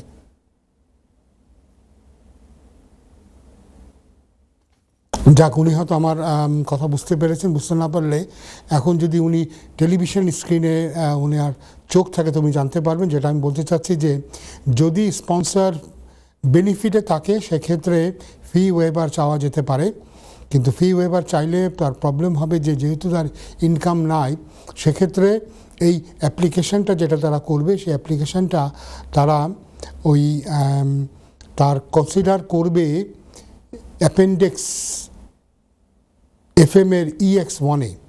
সেক্ষেত্রে যদি কোনো সন্তান না থেকে থাকে সেক্ষেত্রে অ্যাপ্লিকেশানটা রিফিউজ হতে পারে, কারণ অ্যাপেন্ডিক্স FM এর EX1-এ রিকোয়ারমেন্ট হচ্ছে দেখাতে হবে যে বাইরে গিয়ে ফ্যামিলি লাইফটা কন্টিনিউ করতে গেলে ইনসারমন্টেবল অবস্টাকল আছে। তার ফলে সন্তানাদি না থাকলে এই ভিসাটা রিফিউজও হতে পারে। আর সন্তানাদি থাকলে যেটা হতে পারে সেটা হচ্ছে যে এই 10 ইয়ার রুটে দিতে পারে। আবার যেটা বললাম যে সন্তান না থাকলেও 10 ইয়ার রুটে দিতে পারে, তাদের একটা ডিসকাশন আছে। খুব ভালোভাবে সাপোর্টিং ডকুমেন্ট দিতে হবে এবং ফার্দার রিপ্রেজেন্টেশন দেখিয়ে বলতে হবে যে কেন এই ফ্যামিলি লাইফ বাইরে কন্টিনিউ করতে পারে না এবং কী ধরনের অবস্টাকল হবে যদি ফ্যামিলি লাইফ বাইরে কন্টিনিউ করতে যায়। মনে রাখতে হবে যে হিউম্যান রাইটসে কিন্তু ওই ইনসারমন্টেবল অবস্টাকলের গ্রাউন্ডটা দেখাতে হয়। তো যাই হোক, আমরা দেখি আর কোনো করার আছে কিনা, না থাকলে আমরা যেটা কথা বলছিলাম সেই কথা নিয়ে আবার আমরা ফিরে যাই। হ্যালো, আর কোনো করার আছেন? মনে হচ্ছে করার নয়। তো দেখি আমরা যে কথা বলছিলাম, আমরা অ্যাসাইলাম নিয়ে আমরা কিছু টাচ করছিলাম। আমরা বলতে চাচ্ছিলাম যে অ্যাসাইলাম কিন্তু সবার জন্য নয়। অ্যাসাইলাম কাদের জন্য? অ্যাসাইলাম তাদের জন্যে যারা মনে করে যে দেশে গেলে তাদের ব্যক্তিগত নিরাপত্তা বা মানবাধিকার ক্ষুণ্ণ হবে এবং যারা রাষ্ট্রের কাছ থেকে কোনো রকমের যারা কোনো প্রোটেকশন পাবে না বা দেশের ভিতরে অন্য কোনো জায়গায় সরে গিয়ে মুভ করে গিয়েও তারা নিরাপদ হতে পারবে না। কিন্তু এই যে তাদের যে সমস্যা হচ্ছে, যে বিপদ তারা আশা করছে, এই বিপদটা তাদের 5টা কারণে যে কোনো একটা কারণ হতে পারে। এক হতে পারে তার রাজনৈতিক মতাদর্শের কারণে, তারা হয়তো কোনো রাজনৈতিক দলের সাথে জড়িত বা তাদের কোনো রাজনৈতিক মতামত আছে যে মতের কারণে তাদের বিপদ হতে পারে। দ্বিতীয়ত হতে পারে যে তাদের ধর্মীয় বিশ্বাসের কারণে। তৃতীয়ত তাদের ন্যাশনালিটির কারণে। যেমন আমি বলতে পারি, হয়তো কেউ বাংলাদেশে বলতে পারে যে তিনি পাকিস্তানি নাগরিক, তিনি বিহারি ক্যাম্পে আসেন এবং যেহেতু তিনি পাকিস্তানি নাগরিক বাংলাদেশে তিনি বিভিন্ন সমস্যার সম্মুখীন হচ্ছেন। চতুর্থ হচ্ছে কারণ রেস, কার বর্ণের কারণে। এটা আমি বলতে পারি কোনো চাকমা হয়তো বলতে পারে তিনি চাকমা, সেই চাকমা হওয়ার কারণে বাংলাদেশে তিনি নির্যাতিত হচ্ছেন, নিপীড়িত হচ্ছেন, তিনি বৈষম্যের শিকার হচ্ছেন এবং তিনি সরকারের কাছ থেকে কোনো রকমের প্রোটেকশন পাচ্ছেন না। পঞ্চম হচ্ছে সামাজিক কোনো গোষ্ঠীর অন্তর্ভুক্ত হলে। সামাজিক গোষ্ঠী বলতে এখানে কিন্তু কোনো ক্লাবের কথা বলা হচ্ছে না। এটা যেমন ধরেন সামাজিক গোষ্ঠী আমরা বলতে পারি কেউ যদি গে বা লেসবিয়ান হয় তাহলে তাকে বলতে হবে যে তিনি গে বা লেসবিয়ান বা এই ধরনের কোনো সামাজিক গোষ্ঠী। এটা অন্য বিভিন্ন গোষ্ঠীও হতে পারে, এমনও হতে পারে যে কেউ former victim of human trafficking, তারাও একটা সামাজিক গোষ্ঠী অন্তর্ভুক্ত হতে পারে। বলতে পারে তারা এই সামাজিক গোষ্ঠীর অংশ হওয়ার কারণে তারা নানা রকম নির্যাতন, জুলুম, হয়রানির শিকার হতে পারেন এবং তারা রাষ্ট্র থেকে কোনো রকমের প্রোটেকশান পেতে পারেন না বা প্রোটেকশান তো পেতে পারেন না, এমনকি তারা দেশের ভিতরে এমন হতে পারে মানুষের অনেক সময় বিপদ আপদ হচ্ছে লোকালাইজড। হয়তো আপনি যেখানে থাকেন, আপনার হয়তো বাড়ি গোপালগঞ্জে স্থানীয়ভাবে হয়তো আপনার অনেক হুমকি আছে। এখন গোপালগঞ্জ থেকে যদি আপনি রংপুরে চলে যান, রংপুরে গিয়ে যদি আপনি থাকেন তাহলে হয়তো আপনার কোনো বিপদ হবে না। এটাকে আমরা বলি ইন্টারনাল রিলোকেশন। এই রিলোকেট করা যদি সুযোগ আপনার থেকে থাকে তাহলে কিন্তু আপনি আর অ্যাসাইলামের প্রোটেকশনটা আপনি পাচ্ছেন না। আবার যে বললাম রাষ্ট্র থেকে প্রোটেকশনের ব্যাপারে, রাষ্ট্র থেকে প্রোটেকশনের ব্যাপারে আপনি যদি রাষ্ট্রকেই ভয় করেন, আপনি যদি মনে করেন যে আমার ভয়টা আসছে রাষ্ট্র থেকে, সরকার থেকে আমার ভয়, তাহলে তো আর আপনার প্রোটেকশনের প্রশ্ন ওঠে না। কারণ যার কাছ থেকে আপনার ভয় তার কাছে তো আপনি আর প্রোটেকশনের জন্য আপনি যাবেন না। কিন্তু এমন যদি হয় যে আপনার ভয়টা রাষ্ট্র থেকে নয়, রাষ্ট্রের ভিতরেরই কোনো গ্রুপ থেকে আপনার ভয়, যেমন বলতে পারে, আপনি বলতে পারেন, আমরা একটা ক্লাসিক এক্সাম্পল দিতে পারি যে আপনি হয়তো বাংলাদেশে থেকে ইসলাম ধর্মের বিরুদ্ধে আপনি অনেক কথাবার্তা বললেন, আপনি নবীজিকে নিয়ে অসম্মানমূলক কোনো কথাবার্তা বললেন। সেখানে প্রশ্ন হতে পারে যে এইভাবে ইসলামকে নিয়ে কথা বলে, ইসলামের নবীকে নিয়ে অসৌজন্যমূলক কথাবার্তা বললে বাংলাদেশে অনেকেই আপনার উপরে নাকশ হবে, অনেকেই হয়তো আপনার ক্ষতি করতে চাইবে। সেক্ষেত্রে প্রশ্ন হতে পারে যদি বাংলাদেশের জনগোষ্ঠী আপনার উপরে এভাবে খেপা হয়, তবে সরকারের কি ক্ষমতা আছে, সরকারের সক্ষমতা আছে কি সরকার আপনাকে রক্ষা করতে পারবে? তো এই ধরনের ক্ষেত্রেও কিন্তু আপনি বলতে পারেন যে আমি দেশে গেলে প্রোটেকশন পাবো না, কারণ আমার সরকার আমাকে প্রোটেকশন দেওয়ার মতো ক্ষমতা রাখে না, কারণ যেভাবে জনগণ আমার পরে খেপে গেছে। তো এই জিনিসগুলি না হলে কিন্তু আপনি আসসালাম ক্লেম করতে পারছেন না। আমরা প্রায়ই দেখি অনেকে এই ধরনের কথা বলেন যে বাংলাদেশ থেকে তিনি একজনের কাছে পয়সা ধার নিয়ে বিদেশে আসেন কাজ করার জন্য, সেই ধার শোধ করতে পারেননি এবং এখন দেশে গেলে তাকে বারধর করবে। এই ধরনের কিন্তু গ্রাউন্ড থেকে আপনার আসসালাম হওয়ার সম্ভাবনা নাই, কারণ আপনি যদি কেউ আপনার কাছে টাকা পায় তবে আপনাকে তার মারধর করার কোনো অধিকার নাই, এবং কেন সরকার আপনাকে এই ব্যাপারে প্রোটেকশন দেবে না এটাও নিয়েও আপনার কোনো সদুত্তর হয়তো থাকবে না। আর টাকা নেওয়া এটা একটা হচ্ছে দেওয়ানি একটা মামলা, এটাতে আপনার বিরুদ্ধে কোনো ক্রিমিনাল অ্যাকশনও হবে না। আপনি হয়তো কোনো ইনস্টলমেন্ট অর্ডারে গিয়ে আস্তে আস্তে হয়তো এই পয়সাটা শোধ করে দিতে পারবেন। তো এই ধরনের কোনো কেস থেকে আসসালাম পাওয়া খুবই দুরূহ হয়ে যাবে। তো আসসালাম অনেক বড় একটা টপিক, এটা হয় এক কথায় বলে শেষ করা যায় না। তো আমি বলবো যে কেউ যদি কোনো আসসালাম ক্লেম করেন অবশ্যই কোনো অভিজ্ঞ আইনজীবীর পরামর্শ নেন। আইনজীবী ছাড়াও এই দেশে প্রচুর অর্গানাইজেশন আছে, যেমন আমি বলতে পারি আসসালাম এইড আছে, যেমন আছে আমরা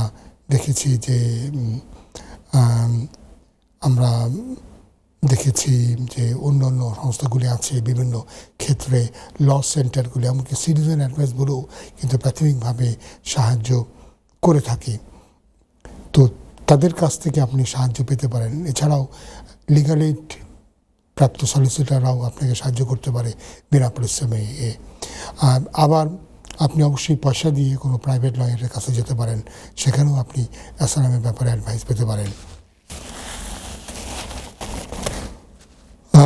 আরেকটা জিনিস এখানে মনে রাখতে হবে, অনেকে মনে করে যে আসসালাম ক্লেম করলে দীর্ঘদিন এদেশে থাকা যায়। এমন একটা সময় ছিল যখন কেউ আসসালাম ক্লেম করলে 3-4-5 বছরের ভিতরেও তার ইন্টারভিউ আসেনি, কিন্তু এখন আমরা দেখছি যে অনেক নতুন আসসালাম 1-1.5 মাসের মধ্যেই কিন্তু ইন্টারভিউ চলে আসছে। ইন্টারভিউ 1-2 সপ্তাহ পর দিয়েই কিন্তু সিদ্ধান্ত আসছে, ভালো হোক আর মন্দ হোক। ফলে আসসালাম ক্লেম করলে এখন দীর্ঘদিন থাকা যাবে এই ধরনের এই ধারণাটা এখন অমূলক। এখন আসসালাম অনেক ক্ষেত্রে হয়তো খুব তাড়াতাড়ি ফয়সালা হয়ে যাবে। ফলে আসসালামটা আর এখন আর ওই ট্যাকটিক্যাল প্লয়ের মধ্যে কিন্তু পড়ে না। আবার অনেকেই আমি দেখেছি যে মনে করেন যে এখন একটা আসসালাম ক্লেম করবো, হয়তো কেউ একটা ওয়ার্ক পারমিটে এসেছিলেন, ওয়ার্ক পারমিটটা যেখানে কাজ করতে চাচ্ছেন সেই কোম্পানির লাইসেন্স চলে গেছে, অনেকে মনে করছে আমি এখন আসসালাম ক্লেম করি, এর মধ্যে আরেকটা কোথাও ওয়ার্ক পারমিট জোগাড় করে অ্যাপ্লাই করে দেবো। এটা তো কিন্তু প্রবলেমেটিক হতে পারে। আপনি আসসালাম রুটে গেলে আপনাকে আবার ওয়ার্ক পারমিটের রুটে তারা হেরতমাবেশ নাও আসতে দিতে পারে। তো সব ব্যাপারে খুব ভালো করে অভিজ্ঞ আইনজীবীর পরামর্শ নিয়ে তারপরে আপনারা আপনাদের কোনো পদক্ষেপ নেবেন। এমনভাবে পদক্ষেপ নিলে হয়তো নিজেরাই কোনো বড় বিপদের সম্মুখীন হবেন বা হতে পারেন। তবে আসসালামটাকে লঘু হিসেবে দেখার কোনো কারণ নাই। জাস্ট বিকজ যেটা আমরা বলছিলাম গত বছর 62,000 লোক আসসালাম পেয়েছে, অতএব এবছরও আরও 62,000 পাবে, এটা মনে করার কোনো কারণ নাই। এমনকি যে সমস্ত দেশ থেকে আমরা দেখতাম যে খুব high number of asylum grant হতো, যেমন ধরেন আফগানিস্তান, সেখানেও আমরা দেখছি এখন বেশ কিছু ক্লেম তারা ফেল করছে, কারণ সরকার মনে করছে যে তারা একটা বিরাট সংখ্যক আফগানিকে আসসালাম দিয়ে ফেলেছে। এখন আর ওই ধরনের সংখ্যা যে গেমটা আর এখন এইভাবে কাজ করছে না। তো আপনারা একটু এভাবে সতর্ক হবেন আসসালাম করার আগে। আবারও বলছি, বারে বারে বলছি, অভিজ্ঞ কোনো আইনজীবীর কাছ থেকে পরামর্শ নেবেন।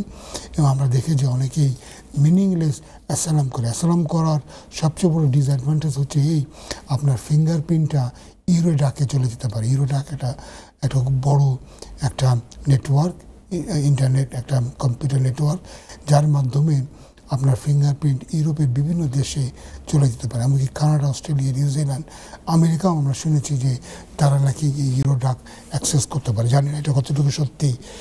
তো যেটা হয় যে আপনার ভবিষ্যতে এই সমস্ত দেশগুলিতে যে অ্যাসাইলাম ক্লেম করা বা অন্য কোনো অ্যাপ্লিকেশন করাটা কঠিন হয়ে যাচ্ছে।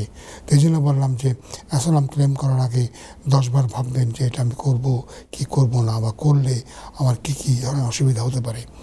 এবং অনেকে ঠিক জানেনও না যে কী ধরনের ডকুমেন্ট তাদের কেসকে সাহায্য করবে। এবং আমরা প্রায় যেমন শুনি যে অনেকে অনেক আজগুবি সমস্ত কাগজপত্র নিয়ে আসে। যেমন দেখা যাচ্ছে যে হয়তো কেউ বলছে বাংলাদেশে তিনি সমকামী, তো উনি দেখাতে চাচ্ছেন সমকামী হয়েছে, এটার কারণে কি হয়েছে, বাংলাদেশে ওনার বিরুদ্ধে 20 বছরের সাজা হয়ে গেছে। এখানে মনে রাখতে হবে, যদিও বাংলাদেশের আইনে সমকামিতা একটা অপরাধ, পেনাল কোডে বাংলাদেশ দণ্ডবিধির 377 ধারা অনুযায়ী এখানে 14 বছরের কারাদণ্ড হতে পারে, কিন্তু আজ পর্যন্ত আমাদের জানা মতে মাত্র 2 বার এই সেকশনের আন্ডারে মামলা করা হয়েছে, এই দফার আন্ডারে মামলা করা হয়েছে মাত্র 2 বার। বরঞ্চ আমরা যেটা জানি যে পুলিশ কেউ সমকামী হলে তাকে এই দফার আন্ডারে মামলা না করে অন্য কোনো আইনের কোনো ধারায় তাকে তাদের বিরুদ্ধে মামলা করানো হয়। এটা সত্যি যে পুলিশ বাংলাদেশ সমকামীদেরকে ধরে কাস্টডিতে নিয়ে গিয়ে টর্চার করে, তার অর্থ কিন্তু এটা নয় যে আপনি সমকামী হলেই আপনার সমস্যা হয়ে যাবে। বাংলাদেশে একটা খুব বড় জিনিস মনে রাখতে হবে, যারা সমকামিতা গ্রাউন্ড অ্যাপ্লাই করতে চান এবং যারা নিজেরা সমকামী, সেটা হচ্ছে তারা যদি ওপেনলি চলাফেরা না করেন। বাংলাদেশে যদি কেউ ওপেনলি চলাফেরা না করে তাহলে কোনো সমকামীরই কিন্তু কোনো সমস্যা নাই। এখানেও আমাদের কাছে রিপোর্ট আছে, জানি না কতটা সত্যি, যে বাংলাদেশে নাকি 45 লক্ষ সমকামী লোক বাস করে। তো 45 লক্ষ লোক বাস করলে এটা একটা বিরাট একটা নাম্বার। এই সংখ্যা যদি থেকে থাকে তাহলে তাদের কেন সমস্যা হচ্ছে না? এর পেছনে কারণ হচ্ছে, যদি সংখ্যা থেকে থাকে তবে তারা কিন্তু সব কিছু লুকোচুরি করে, তারা তাদের সমকামিতা বাইরে প্রকাশ করে না। প্রকাশ না করার কারণে তারা হুমকির সম্মুখীন হচ্ছে না। তো আপনি যদি সমকামী হয়ে থাকেন, দরখাস্ত করেন রাজনৈতিক আশ্রয়ের জন্য, প্রশ্ন আসতে পারে দেশে থাকতে আপনার বিপদ হয় নাকি। আপনি তখন বলবেন দেশে থাকতে অবস্থাতে আমি কখনো নিজেকে প্রকাশ করিনি। তাহলে প্রশ্ন হবে, দেশে যদি আপনি নিজেকে না প্রকাশ করেন তাহলে এখনও ফিরে গেলে হয়তো আপনি নিজেকে প্রকাশ করবেন না। আর নিজেকে যদি আপনি প্রকাশ না করেন তাহলে আপনার কেন বিপদ হবে, কেন আপনার অসুবিধা হবে। তো এই সমস্ত জিনিসগুলি, এই সমস্ত সূক্ষ্ম জিনিসগুলি একটু ভালো করে আপনারা বিবেচনায় নেবেন অ্যাসাইলাম অ্যাপ্লাই করার আগে। মনে রাখবেন, যারা সমকামী তারা বাংলাদেশে যদি ওপেনলি চলাফেরা না করেন তাহলে তাদের কিন্তু সমকামী হিসাবে কোনো রকমের কোনো সমস্যা নাই। কারণ রিপোর্টে বলছে যে লক্ষ লক্ষ সমকামী বাংলাদেশ এবং পাকিস্তানে আছে যারা নিজেদেরকে প্রকাশ করে না, তারা গোপনে গোপনে তাদের লাইফটা তারা কন্ডাক্ট করে। হ্যাঁ, এখানে হয়তো আপনি বলতে পারেন যে আমি আর গোপনে থাকতে চাই না, আমি ওপেনলি থাকতে চাই। তো সেক্ষেত্রে আপনার প্রশ্ন হবে, আপনি ইংল্যান্ডে কি ওপেনলি চলাফেরা করেন কিনা, আপনার পরিবার জানে কিনা যে আপনি গে। এই সমস্ত প্রশ্নের সদুত্তর অবশ্যই আপনাকে দিতে হবে। যে শুধুমাত্র আমি গে এটা বললেই আমাকে বিশ্বাস করে আমাকে ভিসা দিয়ে দেবে, এটা কিন্তু মনে করার কোনো কারণ নাই। আবার ওই যে আমরা একটু আগে কথা বলছিলাম যে আপনার ভীতিটা, আপনার ভয়টা, আপনার ভীতিটা আসছে সরকারের তরফ থেকে নয়, আপনার ভীতিটা আসছে জনগোষ্ঠীর থেকে, জনগণের কাছ থেকে। এই যে বললাম যে সমকামিতা, এটা একটা খুব বড় উদাহরণ। বাংলাদেশ সরকার যে সমকামীদেরকে খুব প্রসিকিউট হ্যারাস করছে এরকম কিন্তু নিদর্শন নাই। যদি আমরা জানি যে পুলিশ সমকামীদের কাছ থেকে জোর করে ঘুষ বা পয়সা আদায় করে, ভয় দেখায় যে পয়সা না দিলে তোমার পরিবারের কাছে বলে দেবো তুমি সমকামী, কিংবা কাস্টডিতে নিয়ে গিয়ে মারধর করে বা তাদেরকে অন্য কোনো মামলায় ফাঁসায় দেয়, এই ধরনের ঘটনা ছাড়া ইন জেনারেল সরকারের তরফ থেকে কিন্তু সমকামীদের উপরে কোনো হুমকি নাই। যেমন আমরা জেনেছি যে গাম্বিয়ার প্রেসিডেন্ট বলেছেন সমকামীরা হচ্ছে শয়তানের দোসর, তাদের বিরুদ্ধে শাস্তিমূলক ব্যবস্থা নেওয়া হবে। এবং কোনো কোনো দেশে আমরা জানি মৃত্যুদণ্ড আছে, যেমন ইরান, সৌদি আরব, আমিরাত এই সমস্ত দেশে কিন্তু সমকামীদের জন্য মৃত্যুদণ্ড আছে। বাংলাদেশে এরকম কোনো বিধান নাই। ফলে বাংলাদেশের ক্ষেত্রে আপনাকে দেখাতে হবে আপনার সমকামিতার জন্য আপনার মূল ভয় সরকারের কাছ থেকে আসছে না, আপনার মূল ভয় আসছে এটাকে আমরা বলি যে নন স্টেট এজেন্ট। কারা হতে পারে? এটা হতে পারে ইসলামিক গ্রুপ, তাদের কাছ থেকে আসতে পারে সমাজের থেকে। সমাজে অনেকেই হয়তো বা আপনার যদি সমকামী আপনি জানলে আপনাকে চাকরি দেবে না, বাড়ি ভাড়া করতে দেবে না, হাতও মেলাতে চাইবে না। এটা তো আবার অবশ্যই আপনার একটা সমস্যা আপনার আছে বাংলাদেশ এবং পাকিস্তানে আমরা বলতে পারি। কিন্তু আবার প্রশ্ন উঠবে যে বাংলাদেশে থাকা অবস্থায় আপনি কীভাবে ছিলেন? তখন কি আপনি ওপেনলি চলাফেরা করেছিলেন? তখন যদি আপনি বলেন না বাংলাদেশে থাকতে আমি ওপেনলি চলাফেরা করিনি, তাহলে প্রশ্ন হবে এখন তাহলে কেন বাংলাদেশে থাকতে যদি আপনি ওপেনলি চলাফেরা না করে থাকেন এখন কেন আপনি ওপেনলি চলাফেরা করতে চাচ্ছেন? বা ইংল্যান্ডেই বা আপনি কিভাবে ওপেন আছেন? তো যাই হোক আর কি, আমরা কথা বলতে বলতে অনুষ্ঠানে প্রায় শেষ পর্যায়ে চলে এলাম। আজকে আমরা অনেকগুলো কল নিয়েছি এবং কল নিতে গিয়ে আজকের যেটা সবচেয়ে গুরুত্বপূর্ণ কল ছিল সেটা হচ্ছে এই যারা বিএনপি করেন এই গ্রাউন্ডে অ্যাসালাম ক্লেম করেছেন, এখন তাদের কী অবস্থা? এখন তাদের অবস্থা হচ্ছে এই, তাদের তো আর এখন নীতিগতভাবে দেশে ফিরে যেতে কোনো ভয় নাই। এবং তারা যদি অন্য কোনো গ্রাউন্ড থাকে, হয়তো বা দেশে দীর্ঘদিন থাকার কারণে একটা প্রাইভেট লাইফ হিউম্যান রাইটস তৈরি হয়েছে কিংবা ফ্যামিলি লাইফ তৈরি হয়েছে, তারা হয়তো এই সমস্ত গ্রাউন্ডে তারা অ্যাপ্লাই করতে পারেন। ফ্রেশ ক্লেম, অবশ্যই ফ্রেশ ক্লেম করতে পারেন, কিন্তু ফ্রেশ ক্লেমটা কী তারা কি দেখাতে পারবেন যে বিএনপি করার জন্য এখনও তারা হুমকির সম্মুখীন? তো যাই হোক, আমরা অনুষ্ঠানে আজকে এখানেই আমরা